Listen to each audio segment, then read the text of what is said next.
Jesus as master of molecules. I don't know if you've ever thought about that. We've had a painting in recent memory, Salvator Mundi is what it was called, hopefully by Leonardo da Vinci. I hope it does, if it's not a big farce on humanity. It certainly sold for a whole lot of money. And it depicts Jesus in a certain kind of way. And I wonder, what would it look like if we did a Renaissance painting of Jesus as master of molecules? Hey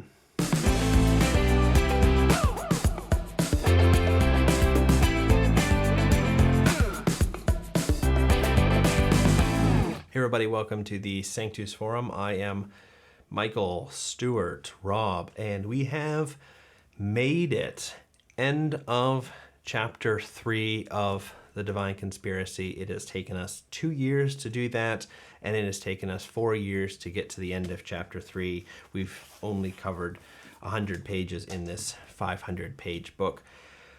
And just briefly, I don't do this very often, but I will point out that the Sanctus Institute is a non-profit institute, which is aptly named. We depend on donations from all sorts of people in order to do anything that we do, to just hosting a website, to these videos, to retreats that we do, to the ability to have the time to reach out and work with Europeans who are interested in spiritual formation or create courses for them. All of that is made possible by donors who are very often people who I don't even know, and thank you to those of you. I'm incredibly blessed to realize that there are people who I don't know who give to this project that God has called me and others into. And if you, in the end of 2024, want to make a one-time donation, or in 2025 want to make giving to us a part of your monthly budget, that would be very appreciative and appreciated. It would be appreciated, and we would find excellent ways to use that money to the ends of promoting theology and spiritual formation in Europe, in this continent. And probably you may live outside of Europe. You see that things spill over, crumbs fall from the table.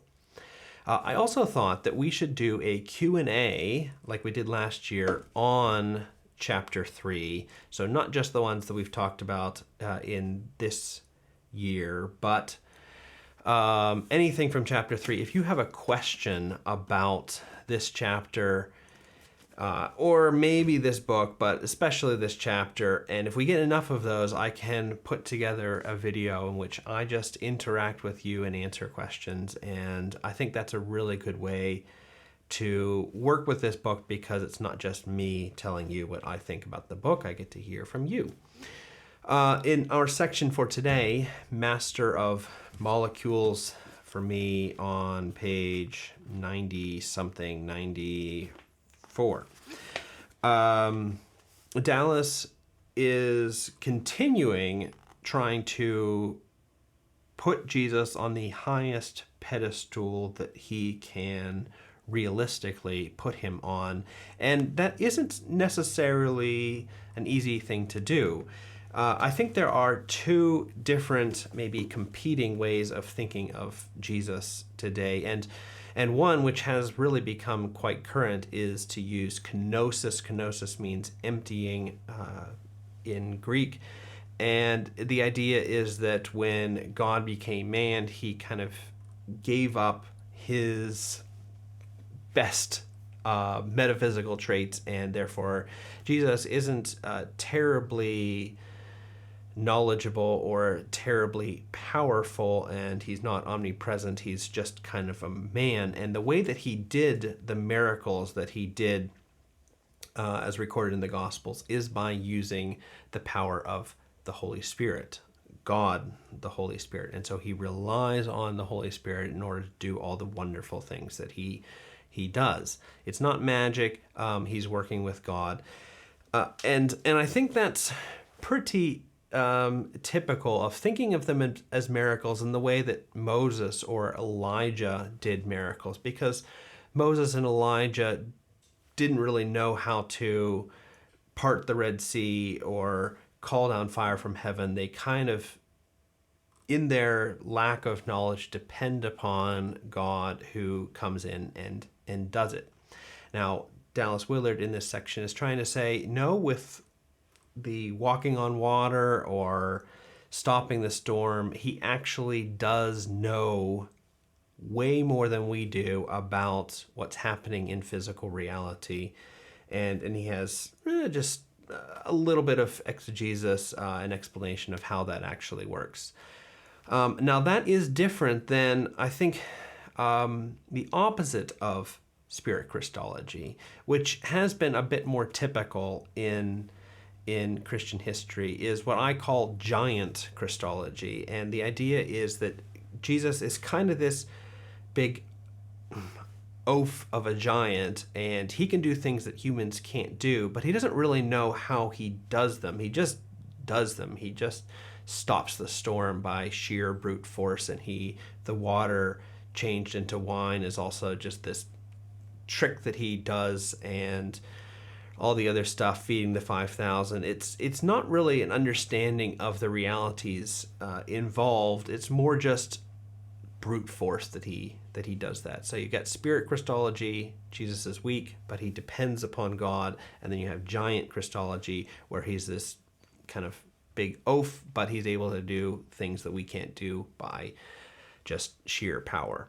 And Dallas is, I don't know if that's the middle or what it is, but he's saying, no, let's think about whether it's better or more accurate to say that he actually has knowledge. He's actually a genius in these areas, and dependence upon God, maybe he's doing that too, but that doesn't negate the fact that he actually knows what he's working with. I'll point out something else here in this chapter that I noticed. This is actually in the second to last paragraph. Dallas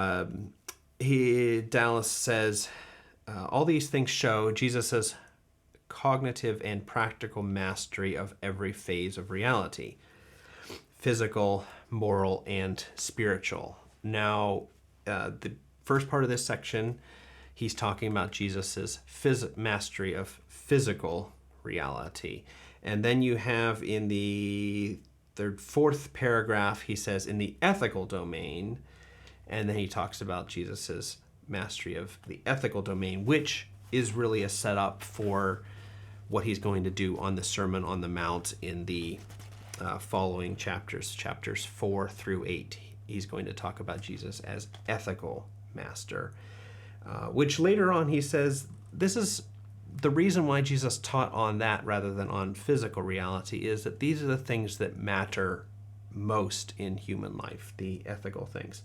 But then lastly, Jesus as master of spiritual reality, and it just makes so much sense to me that that is what Dallas Willard has been talking about in the previous chapter, in chapter 3, and chapter 1 and 2 to a degree, that Jesus really does know what God is like, what God's kingdom is like, and how God is in our world and working in our world. These are parts of Jesus's intelligence. And just as a small thing, there is a talk called the Kingdom Gospel, in which Dallas does the exact same thing, and there he has 4 things that he says are areas of Jesus's intellectual mastery: physical, moral, and then the other 2 are a little bit different. He talks about knowledge of individual future, so our resurrection, as well as global physical future of the universe. And those are the 4 areas. I'll put a link in the description below if you'd like to listen to that, the Kingdom Gospel. But finally, I was thinking, what does this do for you? I admit, I read this book a long time ago. I was 21 when I first read it. And so I've I've lived with this idea of Jesus being brilliant and not just nice for a long time, and I admit it doesn't do a lot for me anymore.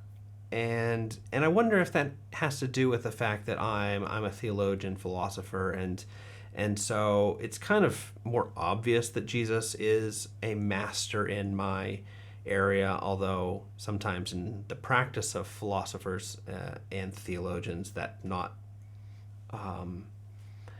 well lived out. But if I were a chemist or an insurance man, I don't know what they're called, broker, when I need descriptions of Jesus's mastery over physical reality in order to sort of look to him as a teacher, as a leader of me in my field. I mean, clearly Jesus can't, with all of the miracles, show his mastery over every last area of human life. Even back then, there was very little that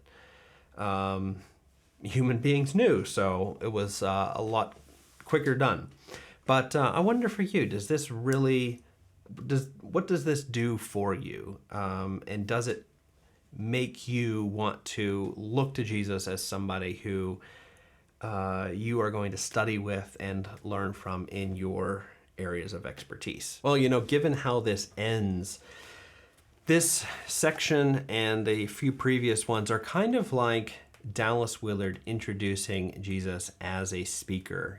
These people that stand up and give a 5-minute introduction to somebody, and he is just laying on everything good that he knows about Jesus, just to sort of show us who this person is that we are about to hear from. And in chapter 4, he's going to turn to the Sermon on the Mount, and he won't be done with that until he gets to the end of chapter 8.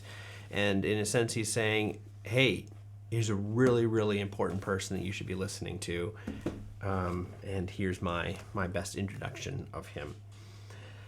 That is the end of chapter 3. It's been a long journey, I think over 30 videos, but for me too, very rich to go through this very slowly and think about what Dallas is doing step by step. And I hope it has been for you. And do consider checking out that sanctus.institute/participate page and seeing if there's a way that you can be with us in 2025 with your finances, because we depend on that kind of thing, and it's going to help many people beyond me, which isn't really the point. So thanks for being here. We'll see you next time. Bye.